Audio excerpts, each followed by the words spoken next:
Hey, hey, hey! Hello. How are ya? Good, how are you? Great. Great. How's your Monday? weekend? Terrific. Yeah? So I heard a little rumour. Yep. I heard that you were out on the weekend It was? and someone noticed you and they're like, hey, I can't place you. Yeah. And then This is correct. it dawned on them that you're on the vlog. That I'm famous now, yeah. So is that, well, that's Insta famous? I guess we're not Instagram we're on Instagram a little bit, but YouTube famous, maybe? you're a vlogger, man. Vlogger. According to my Maddie. We like seeing Big Maddie Yeah. on the vlog. My favourite That's girl. pretty cool. Yeah. So did you get a free drink or something from it? Like, Well, it was sort of, everyone contributed to the bar anyway, so it's pretty free. she's bookable for parties. Bringing the happiness everywhere we go. There you go. That's awesome. That's Yeah. really cool. Yeah, I it was like fun. that. Really I fun. actually got stopped a couple of days ago. I was walking the dogs just down here on Church Street. Yeah. Everyone's like, dude. Well, not everyone, They but knew this the one guy was dogs, like, didn't they? it's like, dude, the vlog, right? You're the vlog. I was like, yeah, kind of, Wow. sort of trying to stay under the Gosh. radar a little bit. But that's great. Yeah, soon Cool. we'll be on Alan. Yeah. At Alan, yeah. I'll tag her in the description below. So we're going to change gears again. Like we Yeah. had a really good response to Our first one. truth or myth. Yeah, So today we're not doing Q&A. We're going to do another truth or myth. we sure are. Cool. I haven't seen the page. So I'm in your hands and hopefully I have the answers. Hopefully, because I don't think I will. Okay, truth or myth? Yep. It's always bad to turn down investors. Wow, that's actually a good one. So I really believe it's circumstantial. If some businesses don't need as much money as people make out that they need, right? And I was even speaking with Andy, one of the founders here at Creative Cubes, not about Creative Cubes, but just about businesses in general feeling or acting bloated. They've got too much money, so their decision making isn't like dialed in. That they're okay with a bit of a stuff up here or a bit of a stuff up there. And I think that is the wrong approach. Yeah. I think that you should be scrappy as all hell for as long as you can. I used to live on this saying, and I really still do: stay as lean as possible for as long as possible. So in that regard, I don't think you should ever shut the door on anyone ever, because you never know when it's going to come back to you. Yeah.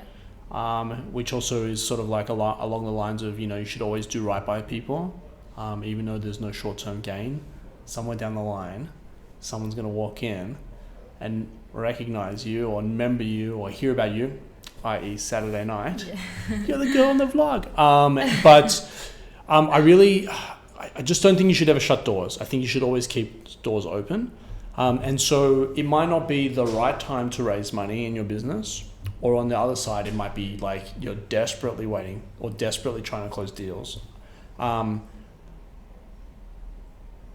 But I just don't think it's always a bad to turn down investors. I don't think it's bad or good. Yeah. I think at the right time, it could be a great decision or a bad decision.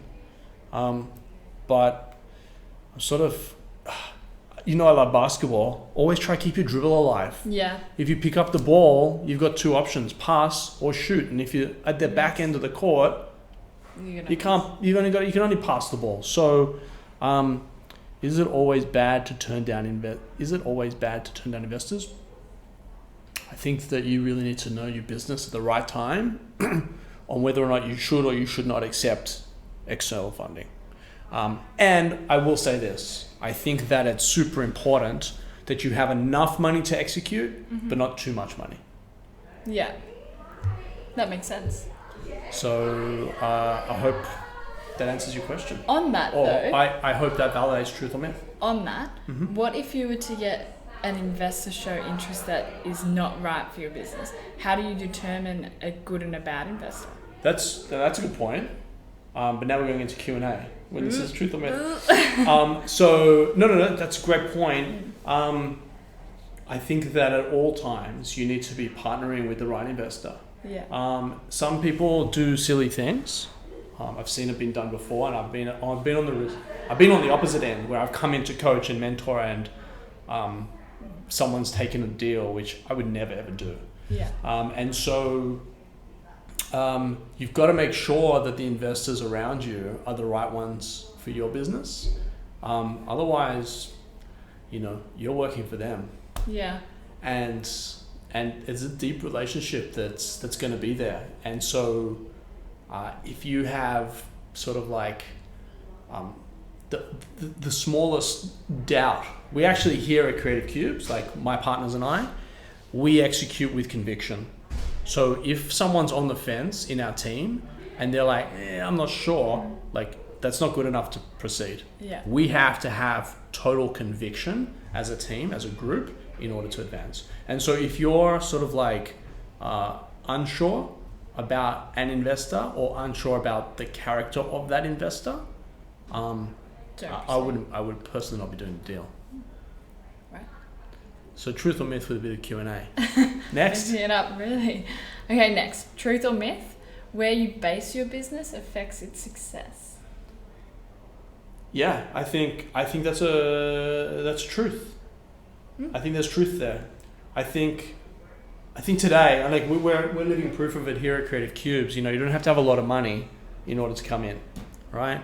Our memberships, it's kind of irrelevant what our membership price is, but $119 a week is not a lot of money to surround yourself here with like-minded people and live off that energy and sort of, hey, I saw the Overport girls the other day. They had a computer glitch. They jump on the network and they're like, hey, anyone in the tech area can help me. Like 4 dev guys run straight into their room. But I think that surrounding yourself with like-minded people is absolutely critical. And for startups, which is not the predominant customer base here, but like something that I'm super passionate about, for startups, not having enough money means you can't access until you do. Creative Cubes and like offerings existed in the marketplace. And now I think that, now I've seen our data and community respond accordingly, that they're winning because everyone in here, although they're all on different missions, and by the way, we cover about 43 different industries in here, from banking to mortgages to food and beverage to design to tech to legal to accounting, everything. 43 odd industries in here, but yet everyone is sort of like doing work together and working off one another and succeeding together. And so for that reason, I think that there's a direct line of success for your business based on where you're basing yourselves. Yeah. So I think that's the truth. What do you think? Yeah, I would agree. I think definitely from being within the space since I started here, I never would have guessed how much bounces off each other just by being next door. So being here, I would say truth for sure. And it's not expensive. Like it used to be, like when I started my business in 2003, we were paying $50,000 a year for a location, like an office, warehouse. We had specific criteria for pet loo.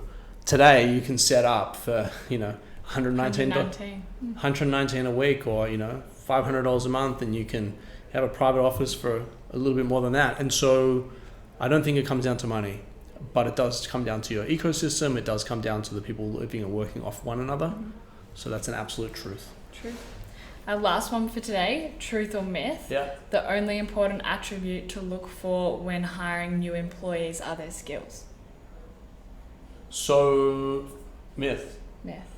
And here's how I feel about that, and I'm open to criticism. And by the way, I've been getting a bit of hate mail. Ooh. Yeah. Our social media team's fielding a lot of nonsense, but so feel free. And by the way, Why do they hate you? No, they don't hate me. They're just being rude. Like I think there was some things last week that led to some derogatory comments, which is totally fine. Well, it's not fine, but iron gut, baby. It doesn't affect me. So long as people are talking, I'm good with that, whether it's bad or good. But here's how I feel. I personally feel, again, I welcome the criticism that you hire character and you train skill. Yeah. So long as you have people that are of high integrity, high quality, they can learn what they need to learn on the job.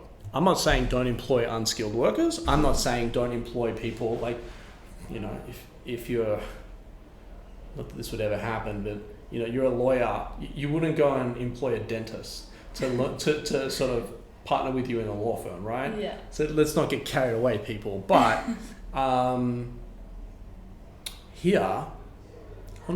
historically, it's always been about character. I've got to like the people that we're working with. Yeah. People have got to be empowered and feel like we're on the same journey, doing the same things together.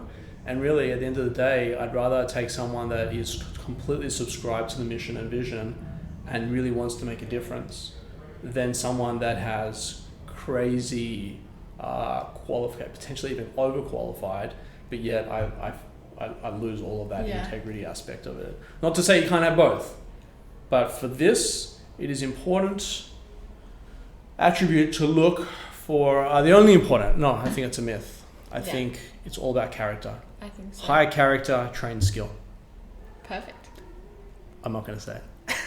What? No, I was going to say Exhibit A. No, just kidding. She's amazing. And we're very lucky. We're very lucky to have not you. In Q&A. But you know what? You showed up and actually you said, hi, my name's Maddy. And I was like, hired. Just take note. Change your name to Maddy. No, just because my daughter's name's Madison. So I got a note from Sade to say, hey, we've got an amazing candidate called Maddy. I was like, I love her already. Just because my daughter's Maddy. And actually, you've been an amazing part of our team. I won't say fit, because I think you bring a whole bunch of different, I don't want to say attitude, but like pump to the place. And so I don't think you're trying to fit in with us. We're trying to fit in with you, or get around you and support you. So, way off topic, but thank you. So that's it. No. Truth. That's it. Okay, cool. So really cool. Tomorrow on the vlog we have Lucas from Hummingbird. Yeah, cool. They've launched some new products. They smell delicious. Yeah, one after my heart is the porridge that they've launched. I just think that's really cool. On Wednesday, Josh and I are here with This Week in Startups.